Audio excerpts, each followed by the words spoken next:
Bonjour à tous et bienvenue dans notre studio vidéo pour l'interview à la une émission de la rédaction du groupe Nice Matin en partenariat avec nos confrères de Radio Émotion, une émission que j'ai le plaisir de présenter aujourd'hui avec Frédéric Maurice, le chef de l'édition Métropole, Nice Métropole de Nice Matin. Bonjour Frédéric. Bonjour Christian. Et notre invité exceptionnel aujourd'hui, c'est Michel Barnier. Bonjour Michel Barnier. Bonjour. On ne vous présente plus, ancien ministre à l'Environnement, aux Affaires européennes, aux Affaires étrangères, à l'Agriculture et à l'Alimentation, si je ne me trompe pas. Pas tout en même temps. Pas tout en même temps, heureusement pour vous. Et bien sûr, commissaire européen à 2 reprises à la politique régionale, puis au marché intérieur et services financiers. Et vous êtes aussi Monsieur Brexit, on aura l'occasion d'en reparler.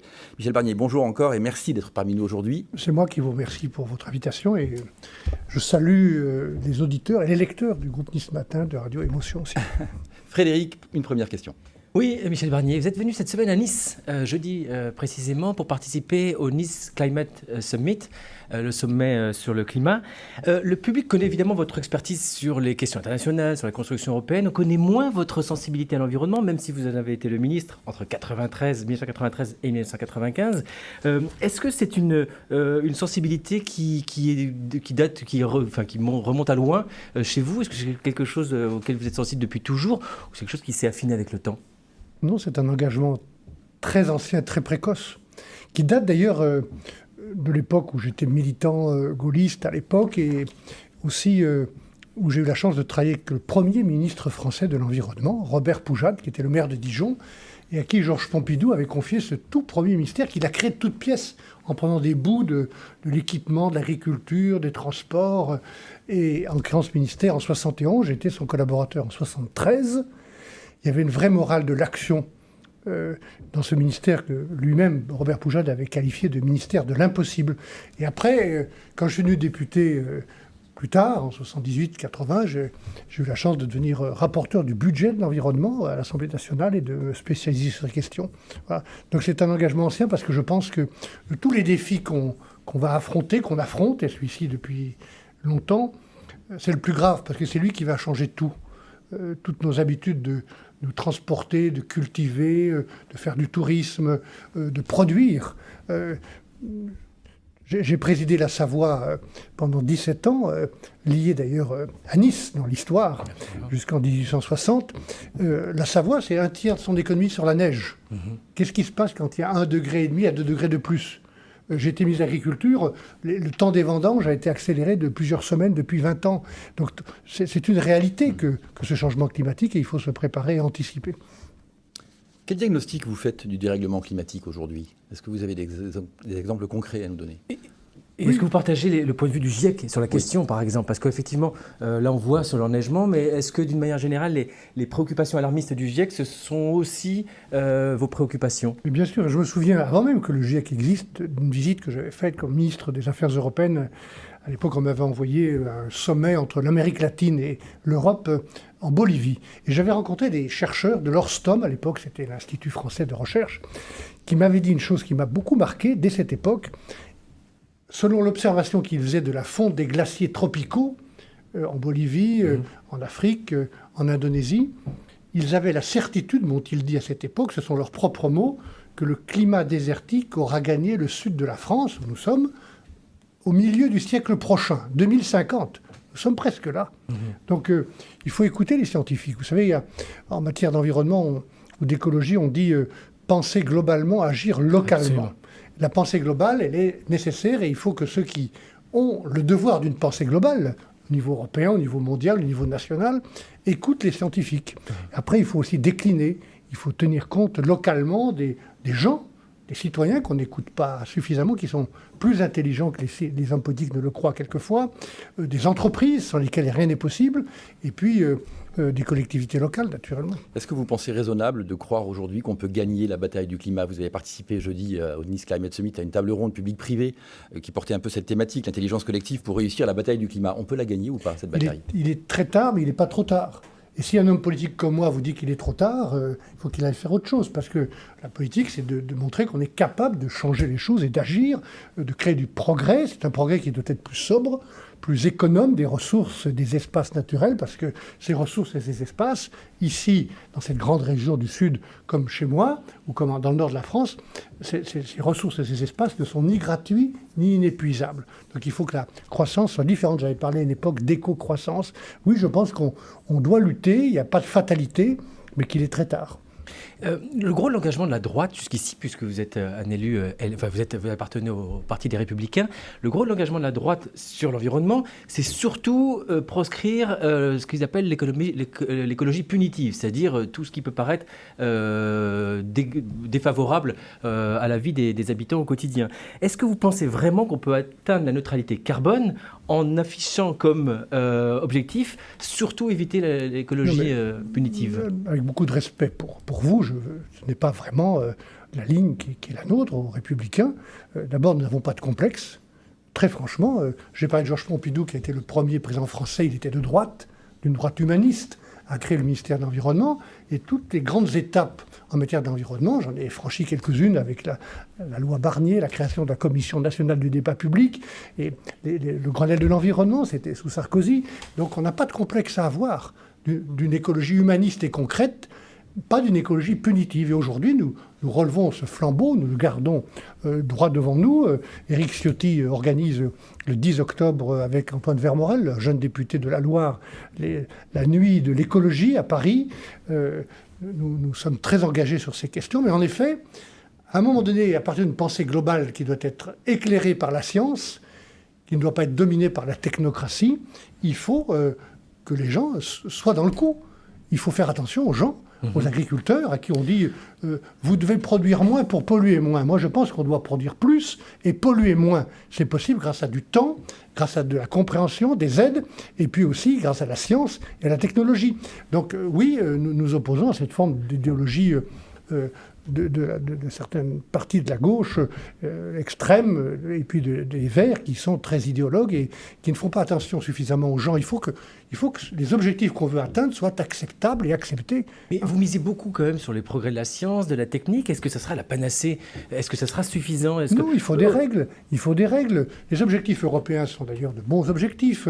Neutralité carbone en 2050, réduction des chaudières électriques, des chaudières à fioul ou à gaz, réduction des voitures thermiques. Mais il faut accompagner ce mouvement. Si vous l'imposez d'en haut, avec de la bureaucratie, avec des textes qui tombent d'en haut, comme depuis une dizaine d'années, très franchement, la gestion de notre pays a été très verticale. Ça a conduit à de graves erreurs. Regardez ce qui s'est passé sur le nucléaire. Le nucléaire, c'est typiquement le sujet. Moi, je ne suis pas partisan du tout nucléaire, mais on a besoin du nucléaire. Or, le gouvernement actuel, M. Macron, son prédécesseur, M. Hollande, ont abandonné Fessenheim, ont abandonné une grande partie du nucléaire, pour aujourd'hui dire il faut reprendre, il faut relancer. C'est 10 ans de perdu. Ça, c'est de la théorie ou c'est de l'idéologie qui n'est pas positive. Mieux vaut du nucléaire qu'une éolienne? Non, il faut les deux.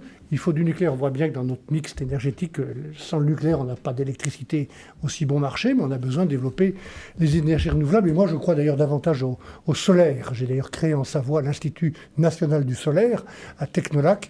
Je crois davantage dans le solaire que les éoliennes. Et les éoliennes, il faut faire attention où on les met, quoi.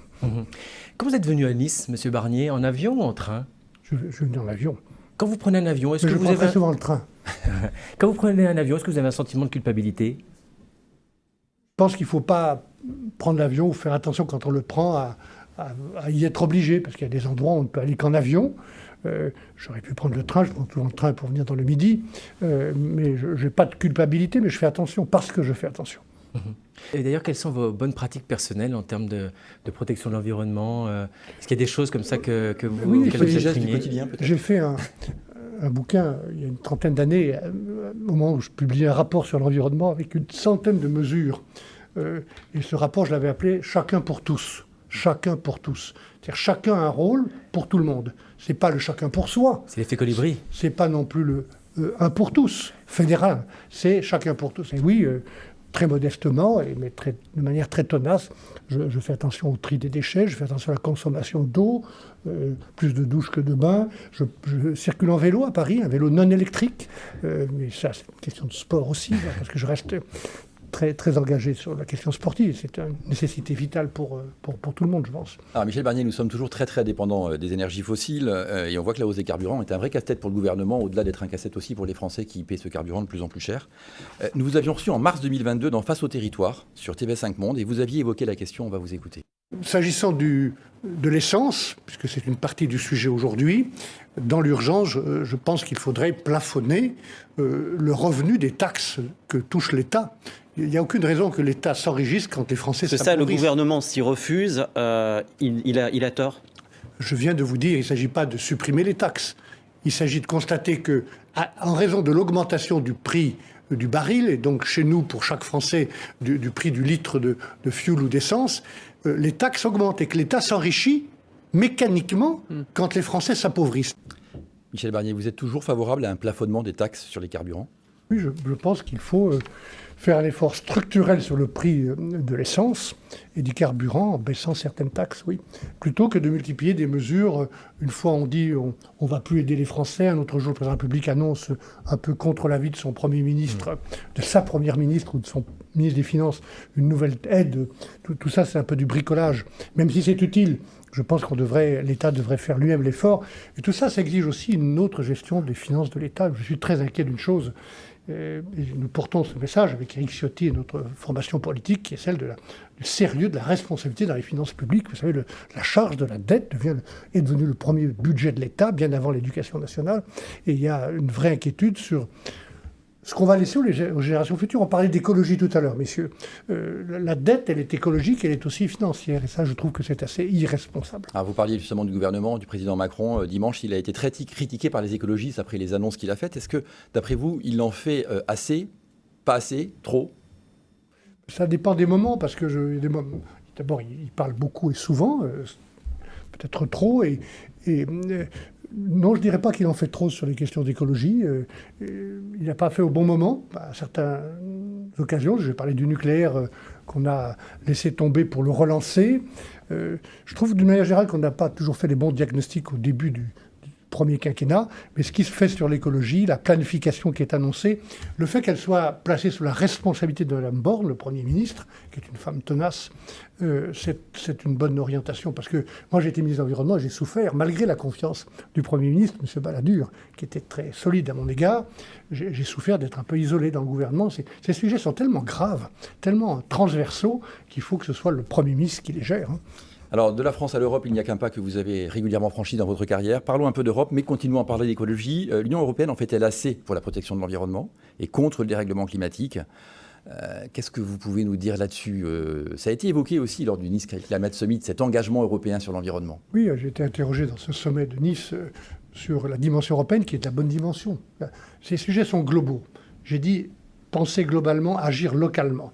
La pensée globale elle doit être au niveau mondial. C'est le sommet de Rio, il y a 30 ans, le sommet de Paris et d'autres conventions qui ont lieu sur le désert, sur l'eau, sur la biodiversité. Et puis, il y a le gouvernement au niveau national, parce qu'il faut mobiliser toute la France. Donc, au niveau européen, c'est le bon cadre aussi. Parce que nous sommes dans un grand marché qui est bien davantage qu'une zone de libre-échange, qui est un écosystème avec 22 millions d'entreprises, petites et grandes, 450 millions de citoyens consommateurs. C'est notre espace de vie économique et social. C'est là où on peut tenter d'éviter la concurrence déloyale, la concurrence sauvage, la guerre, parce qu'on a des règles, des normes, des standards communs. Donc c'est le bon niveau et l'Europe a pris de bonnes décisions avec ce qu'on appelle le Green Deal, à cette réserve près qu'après de bonnes décisions utiles, la taxe carbone et autres, parfois plus modestes qu'il ne faudrait, je vois une tendance technocratique, une sorte d'emballement à faire des normes, des règles, de la fiscalité, alors que les Américains, qui sont nos concurrents, eux, agissent davantage par des subventions et des aides. Je trouve qu'il y a une naïveté européenne à se méfier du protectionnisme ou des protections, alors que les Chinois et les Américains se protègent, et à se méfier des aides d'État, des aides publiques qu'on apporte pour, comme les Américains le font, soutenir certains secteurs. Est-ce que c'est pas contradictoire quand on est de droite de fustiger ce libéralisme finalement, puisque vous prenez aujourd'hui plutôt le protectionnisme, vous prenez plutôt les subventions aux entreprises, comme le modèle américain, effectivement. C'est pas contradictoire par rapport à votre logiciel de base ? Non, moi j'ai pas de contradiction dans ma tête, croyez-moi, et je ne dis pas ça d'aujourd'hui. je suis libéral, mais je ne suis pas un ultra-libéral. Et l'Europe, Bruxelles, sous l'effet d'ailleurs de gouvernements de gauche et de droite, en Europe et en France, a été trop ultra-libéral, a ouvert les portes et les fenêtres. Quand j'étais commissaire européen, de 2010 à 2014, j'ai dit exactement ça. La crise financière qui a détruit des millions d'emplois venus des États-Unis, de banquiers qui se sont crus tout permis, parce qu'on leur a tout permis, à force de dérégulation, de ne pas les superviser, de ne pas les contrôler. Cette crise est arrivée chez nous, on était désarmés parce qu'on avait dérégulé. Et j'ai dû reconstruire toute la régulation européenne.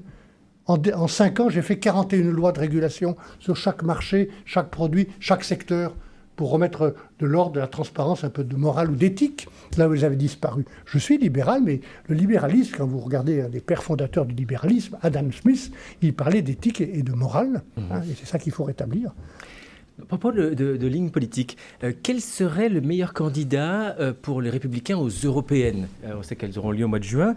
Est-ce que c'est une ligne, est-ce que c'est un modèle conservateur comme celui de François-Xavier Bellamy ? Est-ce que c'est un modèle social comme celui d'Aurélien Pradier ? Est-ce que c'est un modèle régalien comme Éric Ciotti, populaire comme Nadine Morano, libéral comme David Lisnard ?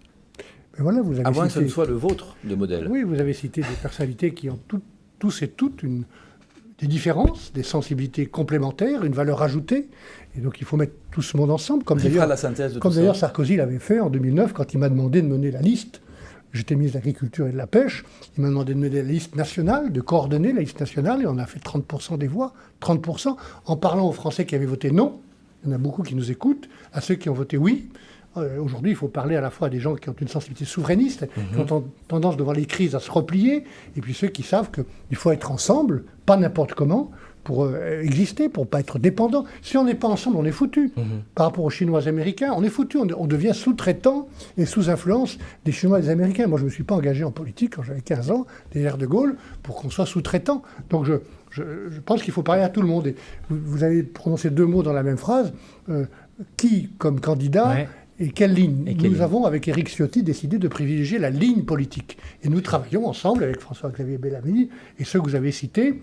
Nous travaillons à une ligne politique qui soit précisément singulière, originale, entre le bloc d'extrême droite, dans ces 2 listes, celle de Mme Marion Maréchal Le Pen et celle de M. Bardella, et puis le bloc plutôt fédéraliste du gouvernement actuel. Je pense qu'il y a un chemin, il doit y avoir un chemin qui s'adresse à ce souci d'être ensemble pour exister, d'être européen, comme nous le sommes depuis 1958, fidèle à notre histoire, pas n'importe comment, et de corriger ce qui doit être au niveau européen. Michel Barnier, est-ce que vous pourriez être celui qui porterait le message de ce chemin ? Mais moi, je serais utile. Je participerai à ce débat. On peut le faire de différentes manières. J'ai déjà été candidat, je vous l'ai dit, et je n'ai pas de fébrilité sur cette question. J'ai passé l'âge de la fébrilité, si je puis dire.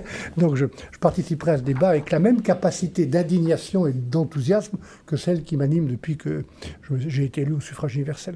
En tout cas, il faut que ce soit un candidat qui soit capable de réunir les deux. Oui, de parler, parce que l'Europe, vous savez, et le fédéralisme. L'Europe, elle inquiète et intéresse à la fois les gens. Elle inquiète. C'est inquiétant, l'Europe. Est-ce qu'on ne va pas perdre notre identité ? Moi, j'observe qu'on n'a pas perdu notre identité, même s'il y a eu des excès de bureaucratie. Et puis, elle intéresse parce que les gens voient bien la guerre en Ukraine, le protectionnisme américain, les avancées chinoises, que si on n'est pas ensemble avec cette masse critique qui est l'Europe, le marché unique, on n'existe plus. On est dominé. Donc, on ne doit pas être dominé. Il faut être à la table. Vous savez, la table autour de laquelle se décide le monde, l'ordre ou le désordre du monde, si on n'est pas là en tant qu'Européen, on n'y est plus. Vous avez cité plusieurs fois son nom.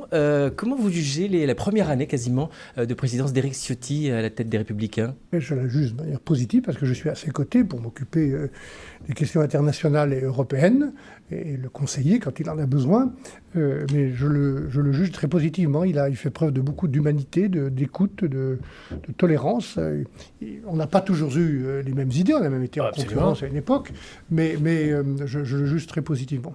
Quelle erreur a-t-il commis sur la gestion de la réforme des retraites ? Je ne crois pas qu'il ait commis d'erreur. Il y a eu cette scission quand même très forte au sein des Républicains. Oui, mais ce n'est pas lui qui a fait d'erreur. Lui a eu une attitude responsable dès l'instant où on constatait que le gouvernement allait dans notre sens, nous avions nous-mêmes demandé cette réforme pour sauvegarder notre régime de retraite par répartition. Et on a demandé cet effort nous-mêmes.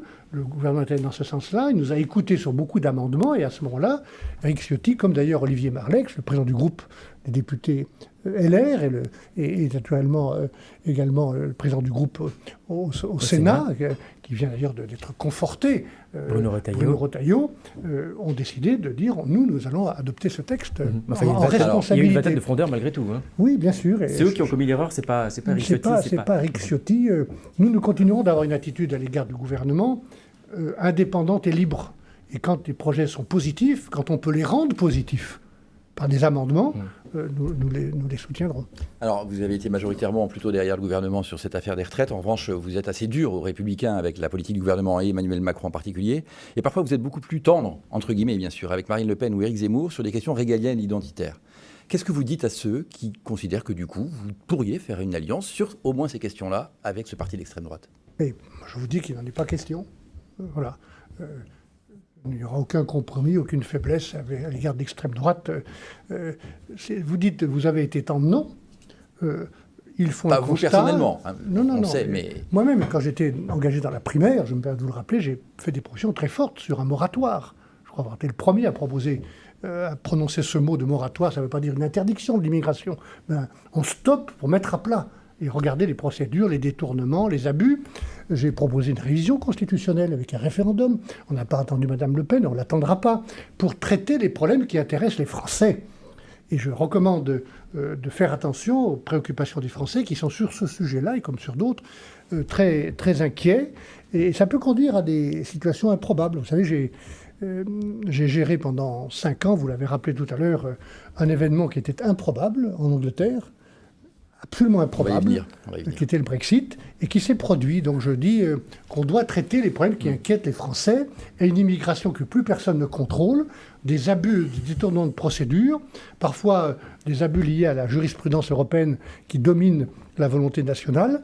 Ça doit être traité. Il faut traiter cette question. Il faut que le président de la République traite cette question. Justement, c'est une question fondamentale parce que les Européennes approchent et puis c'est une question qui revient régulièrement. Est-ce qu'on doit réviser la Constitution pour déroger à la primauté des traités européens sur des questions comme l'immigration, par exemple? Et est-ce que c'est pas un désaveu du travail de commissaire européen que vous avez été? Non, pas du tout. J'ai pas de leçon sur cette question à recevoir. Je suis européen avant beaucoup d'entre eux et je le resterai après eux. Je dis simplement que quand on observe qu'une jurisprudence européenne, de la Cour de justice européenne, de la Convention européenne des droits de l'homme et de la Cour européenne des droits de l'homme, parfois du Conseil constitutionnel français ou du Conseil d'État dont j'ai été membre, remplit un vide. Parce qu'il n'y a rien dans la Constitution française sur l'immigration, il n'y a pas grand-chose dans les traités européens. Il y a un vide qui se remplit par une jurisprudence qui nous empêche quelquefois d'expulser des gens qui doivent l'être pour la sécurité nationale, de prendre des mesures dont on a besoin pour la sécurité et la stabilité de notre pays. Je pense qu'il y a un problème. Donc nous devons provoquer... Que sur la jurisprudence.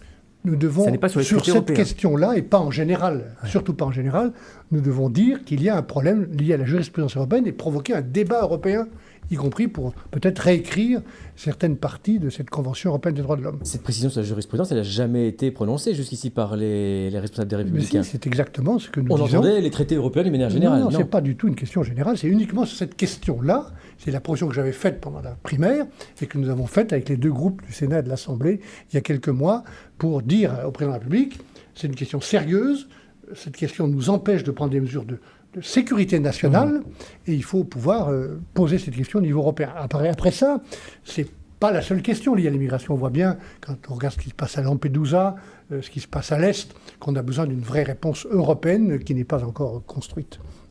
Alors, on va reparler du Brexit. Vous avez été négociateur en chef pour la Commission européenne et puis vous nous avez raconté dans un livre, La Grande Illusion, journal secret du Brexit 2016-2020. C'est un vrai journal, vous savez, je l'ai écrit tous les jours, pendant toutes les nuits, pendant 4 ans et demi. Vrai journal du Brexit. Chaque événement. Alors, rétrospectivement, Michel Barnier, une question un peu provocatrice volontairement. Qui a le mieux négocié? Est-ce que c'est vous ou est-ce que c'est Boris Johnson? Je crois que nous n'avons pas fait d'erreur, mais on a négocié, peut-être puis-je dire qu'on a bien négocié en respectant les Britanniques, parce que moi j'ai du respect pour ce grand pays. Je n'ai pas beaucoup de respect pour M. Johnson, qui ne tient pas ses engagements, on l'a vu, qui est d'ailleurs parti. J'en ai beaucoup plus pour des hommes comme Winston Churchill, que j'ai admiré, pour la reine, décédée aujourd'hui. J'ai du respect pour ce grand pays, pour sa culture, pour son économie, pour sa capacité d'exportation, son rôle dans le monde. Et nous avons besoin de coopérer avec lui. Mais j'ai négocié sans agressivité, sans émotion, avec du respect pour défendre tous les jours, pied à pied, les intérêts de l'Union européenne, et c'est ce que j'ai fait. C'est ce qui se place aujourd'hui. Aujourd'hui, j'observe que d'ailleurs, il y a un mouvement au Royaume-Uni qui vient contredire le Brexit. Est-ce que cette tentative de rapprochement du président Macron récemment avec la visite de Charles III en France, et puis les plutôt bonnes relations entretenues avec Rishi Sunak, le nouveau Premier ministre anglais, vont dans le bon sens? Oui, à coup sûr, parce que les Britanniques sont dehors. C'est eux qui décideront peut-être un jour de se rapprocher de nous, de dire on aurait dû rester dans le marché unique. Moi, je pense qu'ils auraient dû rester dans notre union douanière. Ils ont tout quitté, ce qui est un non-sens et ce qui n'a aucune valeur ajoutée pour leur intérêt national. C'est eux qui décideront et la porte reste ouverte. Et en attendant, on a plein de choses à faire ensemble. On gardera les mêmes relations commerciales. Il n'y aura pas de... On dit en anglais de cherry picking. Ils ne vont pas avoir le beurre et l'argent du beurre, jamais. Mais en revanche, on peut faire plein de choses ensemble contre le changement climatique, pour la paix en Europe et la lutte contre le terrorisme, pour la coopération en Afrique, qui est tellement importante du point de vue des migrations que la pauvreté peut provoquer. Donc il y a plein de choses à faire avec les Britanniques et nous avons besoin de nouvelles relations avec les Britanniques. Dans les crises que l'on connaît aujourd'hui, climatiques, internationales, on serait encore plus fort, nous les Européens, avec les Anglais? Oui, c'est pour ça que je pense que le Brexit, c'est un lose-lose game, c'est perdant-perdant, c'est un divorce. Je ne connais pas beaucoup de divorces, je n'ai pas d'expérience personnelle, mais je ne connais pas beaucoup de divorces qui soient positifs. Donc c'est un divorce et on est plus faible parce qu'on a perdu le Royaume-Uni, qui est un très grand pays, et eux sont plus faibles parce qu'ils sont tout seuls au grand large. Aucun vainqueur. Au grand large.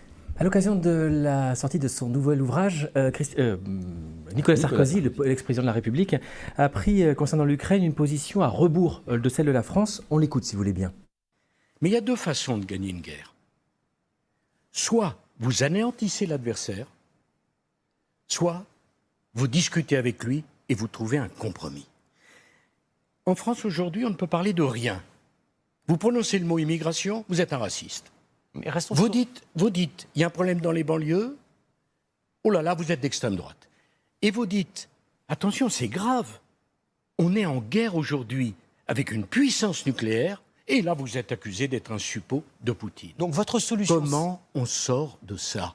Je dis, oui, arrêtez de parler d'acheter des avions, des munitions, des chars. Il faut trouver une solution qui préserve les intérêts naturellement de l'Ukraine. Personne, et surtout pas moi, ne veut laisser tomber l'Ukraine, comme je n'ai pas laissé tomber la Géorgie, mais qui fait comprendre aux gens que la Russie ne déménagera pas. Est-ce que, comme Vladimir Poutine, vous applaudissez ces propos? J'ai naturellement beaucoup de respect pour Nicolas Sarkozy, dont j'ai été le ministre. Mais je ne suis pas d'accord avec cette analyse. Nicolas Sarkozy passe un peu vite sur le fait que c'est M. Poutine et la Russie qui a déclenché cette guerre contre un pays souverain. Bien sûr, cette souveraineté ne plaît pas à la Russie. L'Ukraine étant à la marge de la Russie, l'idée même que l'Ukraine puisse faire partie de l'OTAN est impensable, inacceptable pour la Russie. Nous savons tout cela. Mais l'Ukraine est un pays souverain. Et si M. Poutine s'est trompé, au-delà de l'état de ses propres armées, il s'est trompé sur le sentiment national, sur la force du sentiment national ukrainien. Et les Ukrainiens qui se battent et qui meurent par milliers en ce moment, ils se battent pour des valeurs qui sont les nôtres. La liberté, l'intégrité territoriale, les valeurs européennes, la démocratie. Donc je pense que nous avons un devoir de solidarité avec l'Ukraine. C'est M. Zelensky qui doit dire à un moment donné, nous pouvons demander ou provoquer un cessez-le-feu. Et à ce moment-là, bien sûr, on devra discuter. Et les Russes, comme le dit Nicolas Sarkozy, seront toujours là. Je ne sais pas avec qui, mais ils seront toujours là. Et on devra imaginer ce que j'ai appelé moi-même... du temps de l'élection présidentielle, aux côtés de Valérie Pécresse, nous avions évoqué l'idée d'une conférence internationale sur la nouvelle architecture de stabilité en Europe, dans laquelle les Russes, naturellement, ont leur part, et l'Union européenne aussi, et puis d'autres partenaires comme la Turquie. Mais ce moment-là n'est pas venu. Il faut que les Ukrainiens qui se battent pour nos valeurs et qui perdent la vie pour nos valeurs nous disent à quel moment ils souhaiteront provoquer cette situation. Est-ce que globalement, quand même, la France, qui aime bien se mêler un peu de tout, n'y va pas un peu trop fort parfois, et sur l'Ukraine et sur l'Afrique? Est-ce que ça ne donne pas ce sentiment un petit peu omniprésent d'une France donneuse de leçons?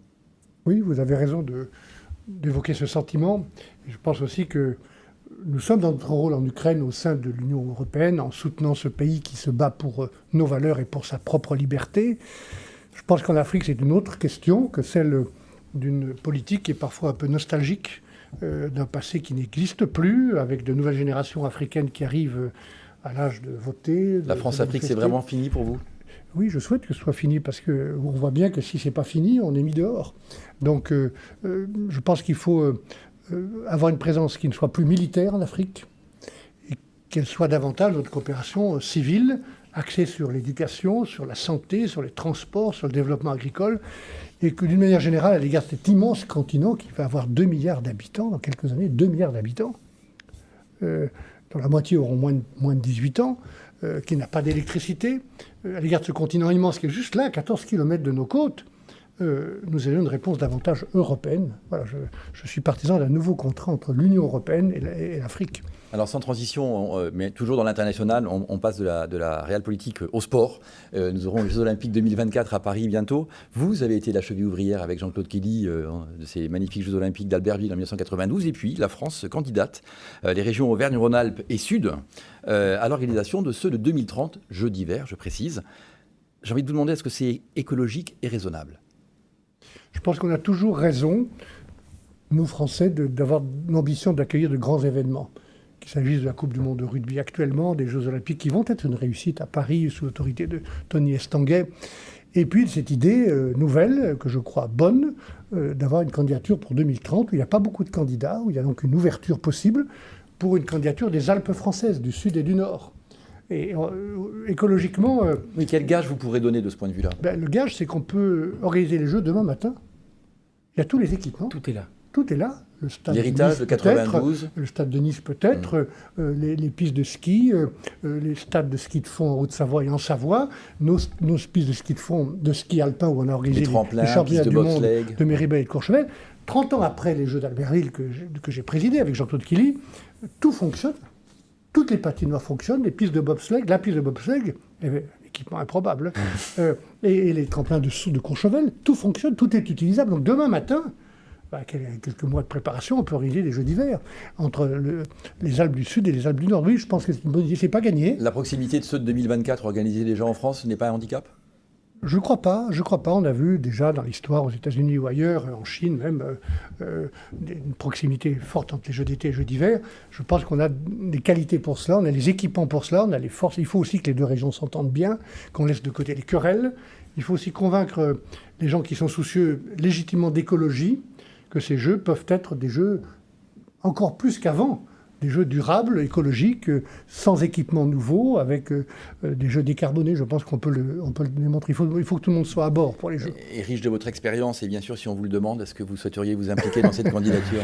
Écoutez, moi, je ne crois pas que l'expérience que j'ai pu construire avec d'autres me donne le droit de donner des leçons, mais je peux partager cette expérience et être utile. Oui, je suis toujours prêt à être utile, oui. On finit avec la question personnelle, si vous voulez bien.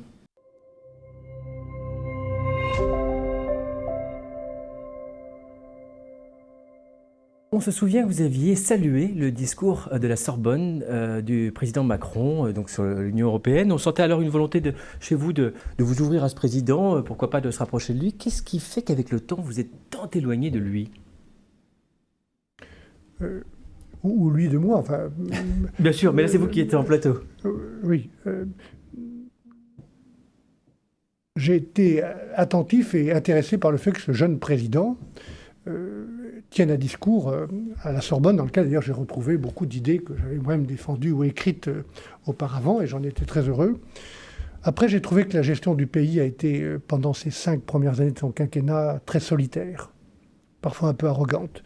Et on ne peut pas gérer la France de manière solitaire.